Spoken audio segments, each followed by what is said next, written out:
Wildcats, welcome back. Another volleyball coaches show with head coach Brittany Salloum. I'm Brad Welburn, and we got plenty to discuss once again this week as the Lady Wildcats finished up their second and final ASC crossover this past weekend over in Abilene. Concordia, Sol Ross, and somebody else, McMurray, on Friday and Saturday. Oh yeah, sure, I'm sure. And then as they prepare for three more matches this week, including one tonight in Shreveport against Centenary, and then the final two home games of the season, or home matches against ETBU and LeTourneau on Friday and Saturday. So, on to the crossover. Last week, we talked about an opportunity to play some teams for a second time, specifically Sol Ross and McMurray, and get a kind of a first official look at Concordia. I guess overall thoughts on the weekend, certainly some high points in the Sol Ross match, some not so high points in the certainly the McMurray match, and Concordia as well. So I guess a general recap of what you thought. Well, same story, different week.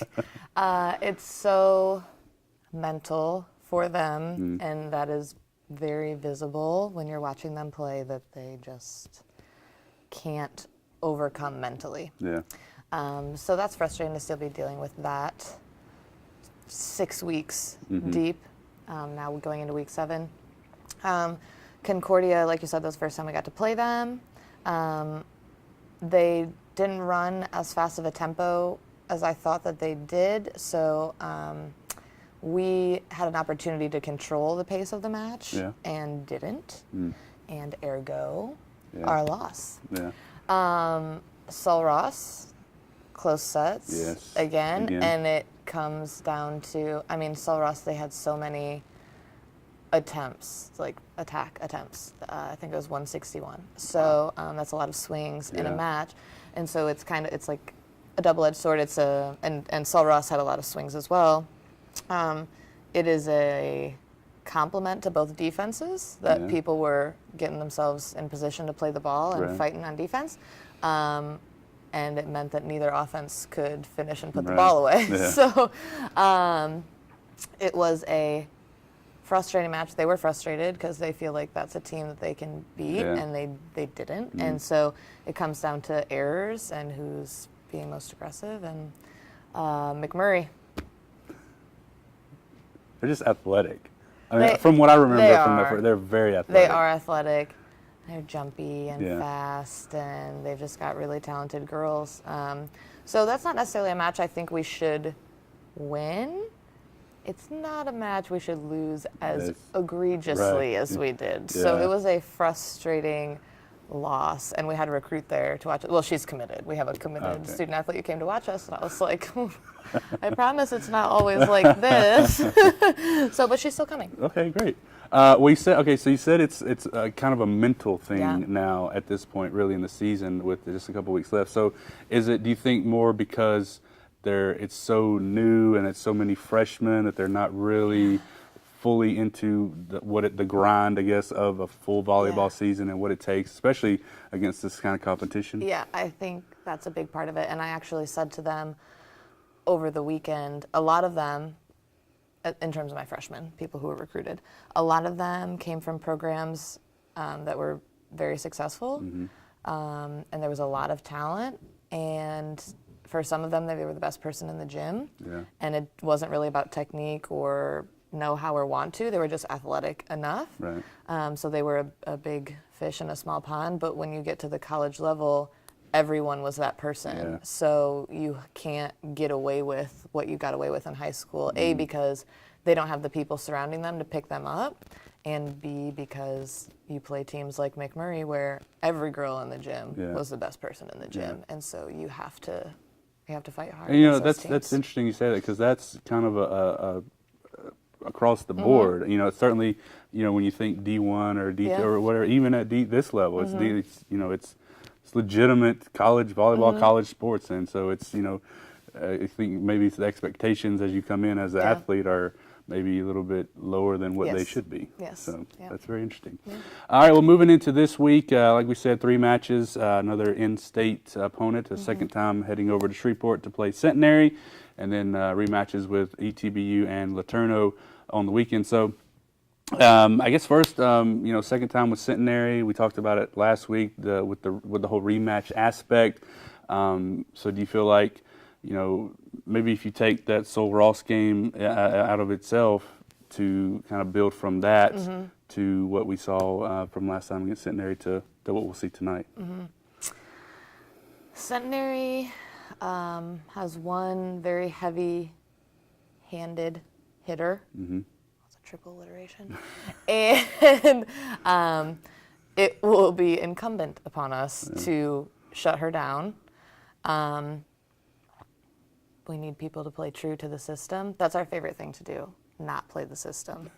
And then they look at me and they're like, I'm like, well, you weren't in the right place, so I don't know. So we have to play the system. It's another match. It's another team that the girls are like, we can win this match. Mm-hmm. We can beat this team. And again, I say, yes, you can. And so we'll just see what happens. Right. Yeah, I love that they are confident that they can win. I need them to go out and actually capitalize on that feeling. Right. And then moving into this weekend, Friday and Saturday, last two home matches of the season. You got ETBU on Friday, Laterno on Saturday. And we'll talk about some of the other stuff that we're doing before the games or before the matches. I keep saying games. Is it games or matches? That's fine. Is it interchangeable? Sure. Okay. Sure. Pandered to me. Anyway, so Friday, ETBU had a pretty good couple sets against them the first time. Certainly we took a set against Laterno last time we played them. So, you got to feel pretty good at least going into these matches that, you have a chance to maybe win a set or maybe even win one of the matches. Yeah. We saw ETBU, they were at the crossover as well. They played McMurray. I don't know if it was their first match, but it was the first match that we saw. They won the first two sets, and then McMurray came back to win the match. So it was a tough loss for them. Yeah. And I think watching it, the girls realized, and what I tried to explain to them is, while I would love to go out and win in 3, that would be fantastic, you have 5 opportunities. So just because the first 2 sets are lost, there are still 3 more sets for you to come back. So if you were the big dog who won the first 2, or you were the underdog who lost the first 2, there are still 3 more sets that can decide that. So for them to really press and not give up, ETBU has again, very heavy-handed right side hitter who's a senior. She's very good. We've got a middle who's excellent. So it's going to come down to defense, I think, for us against ETBU. Laterno is a lot more strategic. They don't have as much power, so they do a lot more off-speed and off-tempo stuff that we struggle to pick up, and they recognized and then capitalized on and took advantage of. So, again, both teams that the girls are like, they're so beatable. And I'm like, yeah, they are. Let's actually beat them, though.